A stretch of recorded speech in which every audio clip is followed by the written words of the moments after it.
ഹൈബി ഈഡിന് തോന്നുന്നുണ്ടോ കോൺഗ്രസിന് ഒരു ഫേസ് അത്യാവശ്യമാണ്?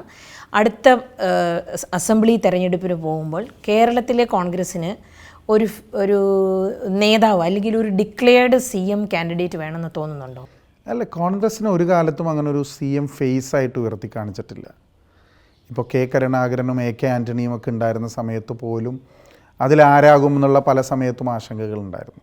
നമ്മൾ മനസ്സിലാക്കേണ്ട ഒരു യാഥാർത്ഥ്യം CPM ഒരു മുഖമേ ഉള്ളൂ എന്നുള്ളതാണ്. കോൺഗ്രസ്സിന് ഒരുപാട് മുഖങ്ങളുണ്ട്. The best line of second line of leadership ഉള്ളത് കോൺഗ്രസ്സിനാണ്. ചെറുപ്പക്കാർ MLA-മാരും MP-മാരും ഒക്കെ ചെറുപ്പക്കാരുള്ളത് കോൺഗ്രസ്സിലാണ്. അപ്പോൾ കോൺഗ്രസ്സിന് ഒരു നേതൃദാരിദ്ര്യമില്ല.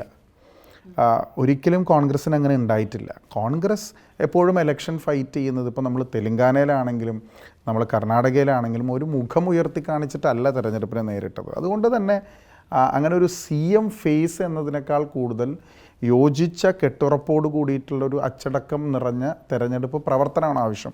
അത് കോൺഗ്രസ്സിന് നന്നായി ചെയ്യാൻ സാധിക്കും, മുൻകാലങ്ങളിലും ചെയ്തിട്ടുണ്ട്. ഞാൻ നേരത്തെ പറഞ്ഞതുപോലെ തന്നെ ഈ കാലത്തിന് അനുയോജ്യമായ മാറ്റങ്ങൾ തെരഞ്ഞെടുപ്പ് തന്ത്രങ്ങൾ മെനയുന്നതിലും സ്ട്രാറ്റജി ഉണ്ടാക്കുന്നതിലും പ്രൊഫഷണലായിട്ടുള്ള അപ്രോച്ച് വരുത്തുന്നതിനും ഉണ്ടാവണം. അത് മാത്രമേ ഉള്ളൂ. അത് Congress is capable of doing that. They have done in Telangana, Karnataka. We will do it here also.